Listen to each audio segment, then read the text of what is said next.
अपने बच्चों को ये लोग पढ़ाएंगे इंग्लिश स्कूलों में, और दूसरे के बच्चे के लिए अगर वो सुविधा सरकार देना चाहती है तो कहते नहीं उर्दू पढ़ाओ इसको, यानी उसको मौलवी बनाना चाहते हैं, कठपुल्ला पर जोड़ते इसको ले जाना चाहते हैं। जो हमारी भाषा बुंदेलखंडी भोजपुरी, इसका हम विरोध नहीं करते, लेकिन अंग्रेजी का इस विधानसभा में प्रयोग करना यह न्यायोचित नहीं है। बड़े मुश्किल से अंग्रेजी यहाँ से हटाई गई थी और हमारी भाषा हिंदी घोषित की गई थी विधानसभा का। आप अंग्रेजी ला करके हिंदी को कमजोर करने का प्रयास हो रहा है, ये नहीं होना चाहिए। हिंदी को हटाने के लिए हम लोगों ने यातनाएं झेली हैं। दिल्ली तिहाड़ जेल में बंद रहे हैं, लखनऊ जेल में बंद रहे हैं, गोरखपुर के जेल में बंद रहे इस आंदोलन, इसलिए कि ये हिंदी अंग्रेजी यहाँ माध्यम न बने। और इसमें कितने लोग हैं, अगर अंग्रेजी करें तो उर्दू भी कर दीजिए। उर्दू क्यों नहीं करते? उर्दू भी तो भाषा है। उर्दू को नहीं करेंगे, अंग्रेजी करेंगे।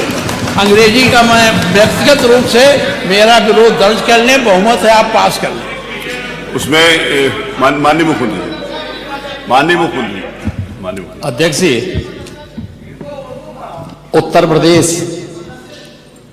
की विभिन्न बोलियों को, भोजपुरी, अवधी, ब्रज और बुंदेलखंडी को इस सदन में सम्मान मिल रहा है, और हमारी सरकार तो इन सब के लिए एक एकेडमी का भी गठन, अलग अलग एकेडमी के गठन की कार्रवाई को भी आगे बढ़ा रही है। ये सभी हिंदी की उपभाषाएं हैं, यानी हिंदी की बेटियां हैं।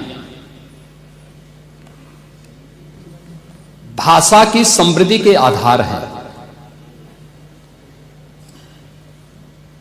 और हमें इसका स्वागत करना चाहिए। ये सदन साहित्यिक, केवल विशुद्ध साहित्यिक और व्याकरण से के विद्वानों की नहीं है, आम जन का प्रतिनिधित्व करने वाले माननीय सदस्य समाज के विभिन्न तबके से आए हैं। अंतिम पायदान पर बैठे हुए व्यक्ति की आवाज को भी इस सदन में मुखरता मिले,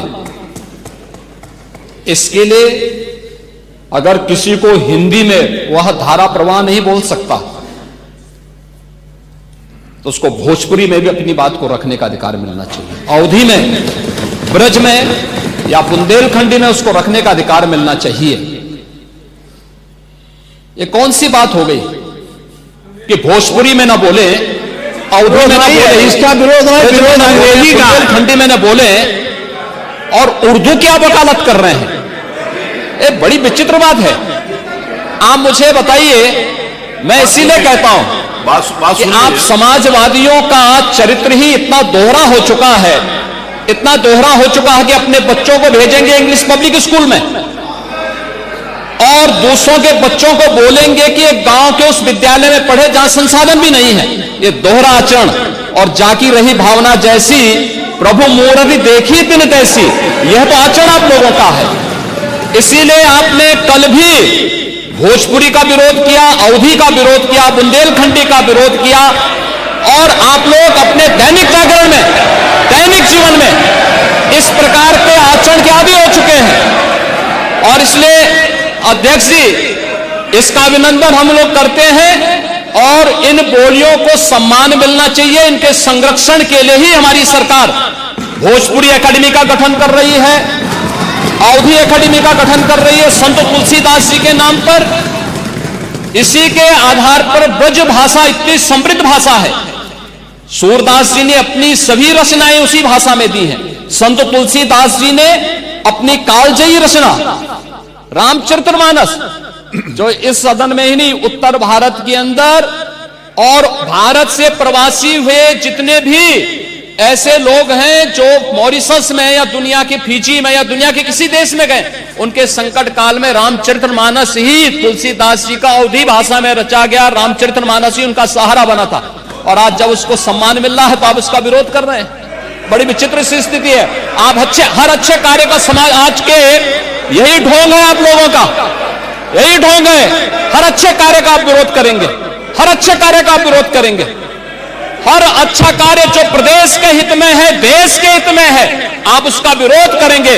और मुझे लगता है इस प्रकार के विरोध की निंदा होनी चाहिए और हम इसका समर्थन करते हैं जो उत्तर प्रदेश की बोलियों को सम्मान मिल रहा है। मैं आपका धन्यवाद करूंगा और विधानसभा सचिवालय को इस बात के लिए धन्यवाद दूंगा।